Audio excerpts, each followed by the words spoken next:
వీళ్ళందరూ కూడాను bank employees, not resource staff. మీరు ఒక 10 బ్యాంకుల చుట్టూ 10 ప్లేసెస్ తిరగాల్సిన అవసరమే లేకుండా ఆ 10 బ్యాంకుల యొక్క ఎంప్లాయీస్, అఫీషియల్ బ్యాంక్ ఎంప్లాయీస్ ఎవరైతే లోన్ ఎవాల్యుయేషన్ చేసి లోన్ అప్రూవల్ చేయించి దాంతో పాటు లోన్ శాంక్షన్ చేయించి డిస్బర్స్మెంట్ చేస్తారో బ్యాంక్ ఎంప్లాయీస్ మనకు మన ఆఫీస్ లో అందుబాటులో ఉంటారు. ఒక్కసారి పేరెంట్ ఇక్కడికి వచ్చారంటే ఎడ్యుకేషన్ లోన్ కావాలనుకుంటే వితౌట్ ఎనీ ప్రాపర్టీ అష్యూరెన్స్, ఎలాంటి కొలట్రాల్ పెట్టాల్సిన అవసరమే లేకుండా పూర్తి ఎడ్యుకేషన్ లోన్ ఇప్పించే రెస్పాన్సిబిలిటీ మా వీసోర్స్ తీసుకుంటుంది మేడం.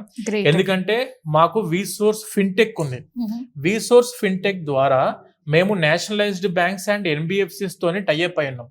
మీరు ఎప్పుడైనా రావచ్చు, డైరెక్ట్ ఫేస్ టు ఫేస్ వీళ్ళతో మీరు డిస్కస్ చేసుకోవచ్చు, లోన్ శాంక్షన్ చేసుకోవచ్చు ఇక్కడే, లోన్ డిస్బర్స్మెంట్ కూడా ఇక్కడే అవుతుంది చాలా తక్కువ రేట్ ఆఫ్ ఇంట్రెస్ట్ తోటి. అండ్ స్టూడెంట్ కూడా తీసుకున్న వెంటనే లోన్ కట్టాల్సిన అవసరం లేదు. రీపేమెంట్ ఎన్ని ఇయర్స్ గ్యాప్ ఉంటుంది అంటారు మధ్యలో? ఇప్పుడు మాస్టర్స్ కోర్స్ అనేది 2 years ఉంది అనుకోండి మేడం. 1 year టైం ఇస్తారు బ్యాంక్ వాళ్ళు. 4th year ఫస్ట్ మంత్ నుంచి ఈఎంఐ స్టార్ట్. జేబు నుండి ఒక్క పైసా మీరు ఖర్చు చేయకుండా ఈ ఎడ్యుకేషన్ లోన్ ఇప్పించే రెస్పాన్సిబిలిటీ వీసోర్స్ చేసుకుంటది. ఎడ్యుకేషన్ లోన్ కదా, చదువుకు మాత్రమే ఇస్తారేమో అనుకుంటే కాదు. Education loan is for tuition fee, food and accommodation expenses, travelling కి కూడా, ఇన్సూరెన్స్ కి, వీసా ఖర్చులకు, అండ్ బుక్స్, స్టేషనరీ, ల్యాప్టాప్ తీసుకుందాం అనుకున్న ప్రతిదీ ఎడ్యుకేషన్ లోన్ లో కవర్ అవుతుంది.